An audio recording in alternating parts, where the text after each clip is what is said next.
OK, so I'll start at the front. Well, the grille is quite distinctive, and that's because it's not just a big wedge of black or chrome like a lot of cars are now. It's actually body-coloured, and I think that's unique. I like that. Above the headlight, you'll see this crease that runs all the way down the side of the car, and it's actually quite straight and clean and uncluttered. And at the back door there, you've noticed that the door handle's actually recessed and quite well hidden. It's a bit like the Honda E model. I quite like the fact that there's that waistline that's flat, because a lot of cars now, the back door kicks up and it means that there's less window space. Was it like what? OK. Kind of goes up like that. And if you're a small kid, and I've noticed this from my kids, they can't quite see out of the window and they start to get travel sick. So it's a small thing, but it's actually significant on a long journey. Then that crease goes into the back lights. It's got like this full width, neat light cluster there. And then below that, it's a really kind of flush, recessed back bumper that I think is quite distinguished. I'm into that. And actually, talking of the lights, this has LEDs all round on the HR-V. So let's take a closer look inside. Now, with a focus on cabin comfort, the seats are half stitched leather, half soft fabric, and they're heated. So when you get in, you're met with a pretty airy, open, clean interior. And by that I mean it's quite an uncluttered look. The dash is low and it's quite level, so it's good for visibility. In the middle here, you've got a 9-inch touchscreen, but there are physical buttons for the things that you typically use more often, like the heating, air conditioning, demisting, and volume control, which is pretty good.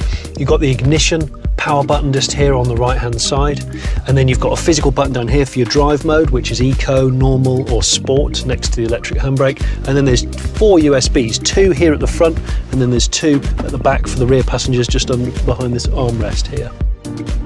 So there's a lot of soft touch furnishings to the dash, but in the middle you've got this full width selection of vents, bookended by these L-shaped vents, and these are a new development from Honda. The idea being they disperse the air a little bit more gently rather than just blasting your face or your feet, and that can circulate the air a bit more efficiently in the cabin. Talking of which, let's go in the back. And that spaciousness continues in the rear of the cabin. Back here, we've got a couple of different configurations of cargo space, and this is Honda's so-called magic seat system.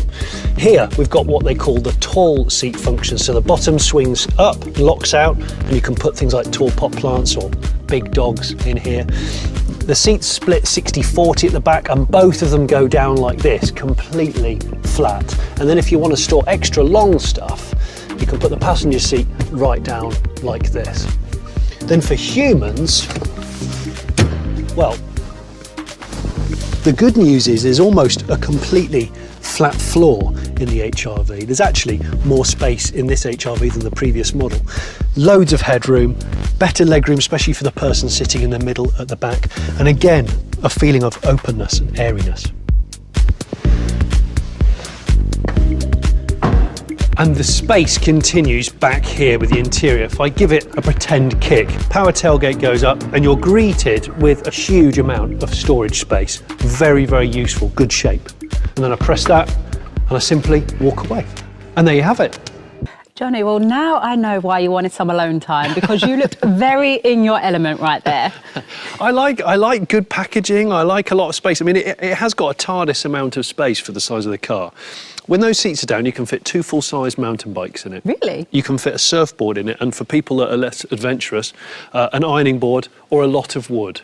And one of the standouts for me is the Air Diffusion System.